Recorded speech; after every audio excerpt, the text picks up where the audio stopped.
आज मैं आपको एक अनोखी रहस्यमय कहानी सुनाऊंगा। अगर आप चैनल पर नए हैं तो अभी सब्सक्राइब कर ले तथा कहानी पूरा देखें। अंत में एक अनोखा रहस्य छुपा है। धन्यवाद। तो सुनिए।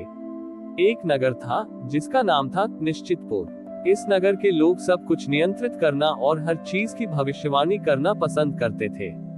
वे तभी किसी पर विश्वास करते थे जब वह तर्क और गणित की कसौटी पर खरा उतरता था। यहाँ के सबसे बड़े दार्शनिक और नेता थे निश्चित राय।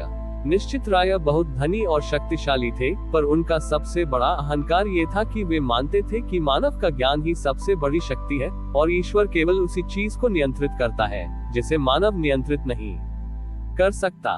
निश्चित राय छठ पर्व पर भी एक अनोखा नियम चलाते थे। वह मानते थे कि छठ माँ तभी वरदान देती है जब भक्त अगले पूरे वर्ष के लिए एक तर्कसंगत और निश्चित योजना प्रस्तुत करे। उनके गांव से दूर एक घने जंगल में एक वृद्ध और रहस्यमय महिला रहती थी जिसका नाम था अज्ञातम्मा। अज्ञातम्मा किसी नियम, तर्क या समय सारणी का पालन नहीं करती थी। वह केवल ईश्वर की अनिश्चित इच्छा और प्रकृति के रहस्य पर विश्वास करती थी। गांव के लोग उसे पागल मानते थे। छठ पर्व का समय आया। निश्चित राय ने भव्य घाट पर एक विशाल चार्ट लगाया जिस पर उनके अगले वर्ष की पूरी निश्चित योजना लिखी थी। कौन सा व्यापार बढ़ेगा, किसे लाभ होगा और कौन सा बड़ी आपदा नहीं आएगी। उधर अज्ञातम्मा बिना किसी नियम के जंगल के एक छोटे पत्थरों से भरे तालाब के पास खड़ी थी। उसके पास प्रसाद के नाम पर केवल जंगल की कुछ अज्ञात पत्तियां और एक मुट्ठी भर मिट्टी थी। उसका कोई ज्ञात नियम नहीं था। वह बस अज्ञात की इच्छा का सम्मान करती थी। संध्या अर्घ्य के समय निश्चित राय ने पूरे तर्क के साथ अपनी योजना को छठ माँ को समर्पित किया। लेकिन जैसे ही उन्होंने अर्घ्य दिया, एक तेज हवा चली और उनका विशाल चार्ट फटकर हवा में बिखर गया। निश्चित राय क्रोधित और भ्रमित हो गए। उनका सारा ज्ञान और नियंत्रण एक क्षण में नष्ट हो गया। उसी क्षण अज्ञातम्मा ने अपने पत्थर के तालाब में अपनी आंखें बंद करके अज्ञात की अनिश्चितता को स्वीकार करते हुए जंगल की पत्तियों और मिट्टी का अर्घ्य दिया।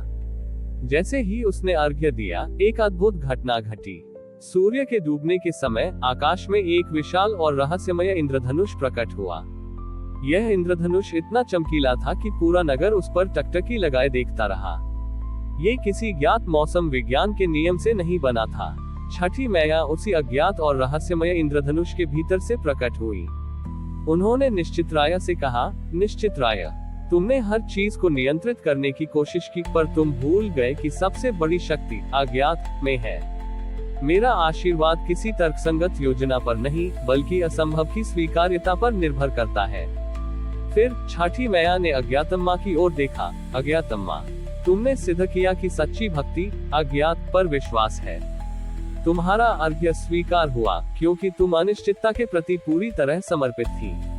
तुमने मानव के अहंकार को त्याग कर ईश्वर की नियति का सम्मान किया। छठी मैया ने घोषणा की, आपसे इस नगर का नाम नियतिपुर होगा। छठ पर्व केवल निश्चित योजनाओं के लिए नहीं, बल्कि नियति के प्रति विनम्र समर्पण का पर्व होगा। निश्चित राय का अहंकार टूटा। उन्होंने समझा कि ज्ञान आवश्यक है, पर अज्ञान और रहस्य का सम्मान उससे भी अधिक आवश्यक है। उन्होंने अज्ञातम्मा को सम्मान से बुलाया और उनसे अनिश्चितता में जीने का ज्ञान प्राप्त किया। उन्होंने अपने नगर को सिखाया कि हर सवाल का जवाब जरूरी नहीं है, कुछ रहस्य हमेशा बने रहने चाहिए। अंतिम संदेश। नियतिपुर की कथा हमें सिखाती है कि छठ महापर्व हमें अपने सीमित मानव ज्ञान और नियंत्रण के अहंकार को त्याग कर ईश्वर की विशाल नियति और अनिश्चितता को विनम्रता से स्वीकार करना सिखाता है। सच्ची आस्था वह है जो अज्ञात पर विश्वास करती है और असंभव को स्वीकारने का साहस रखती है। निश्चित राय के हृदय परिवर्तन और अज्ञातम्मा के अनिश्चितता में जीने के दर्शन ने नियतिपुर, पहले निश्चितपुर, में एक मूलभूत बदलाव ला दिया। निश्चित राय ने अपनी पुरानी बड़ी कठोर व्यापारिक नीतियां त्याग दी। अब वह हर कार्य को एक खुली संभावना के रूप में देखते थे, न कि एक निश्चित परिणाम के रूप में।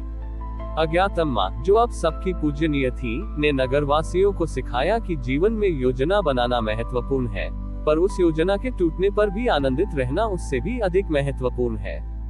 लेकिन नगर में अभी भी अव्यवस्थित डर मौजूद था। चूंकि अब वे भविष्य को नियंत्रित नहीं कर रहे थे, तो कई लोग अराजकता के डर में जीने लगे थे।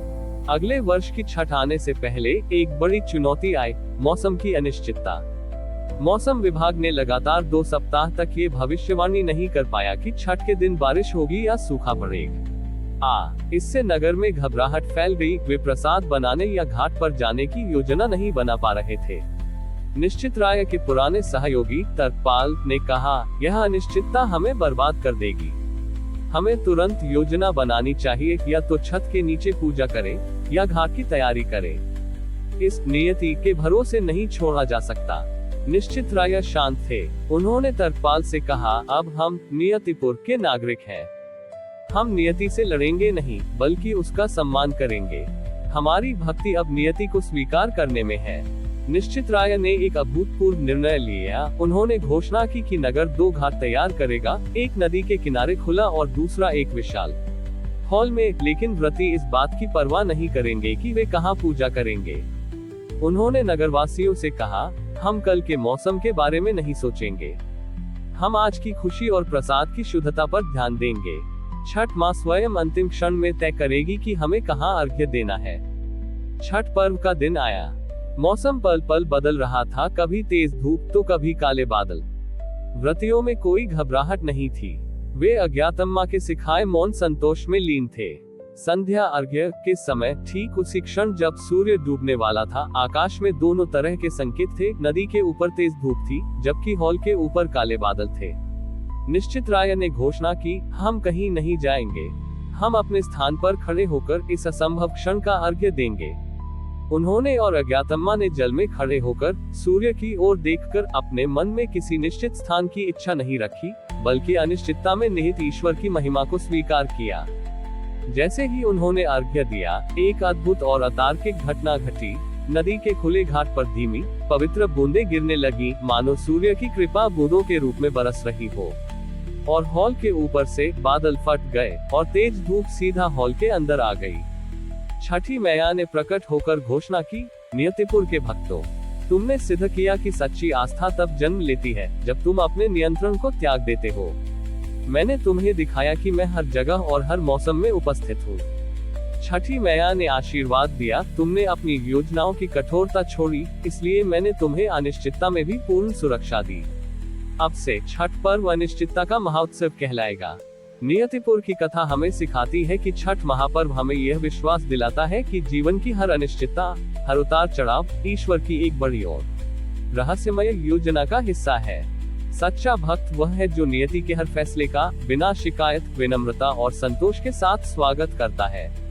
हमारी और भी आध्यात्मिक एवं अनोखी कहानियां देखने के लिए हमारे चैनल पर जाएं तथा धार्मिक एवं पौराणिक अनोखी कहानियां हमारे चैनल पर है। कृपया जाके देखें तथा हमारे चैनल को सब्सक्राइब करके रखें और वीडियो लाइक जरूर करें। धन्यवाद।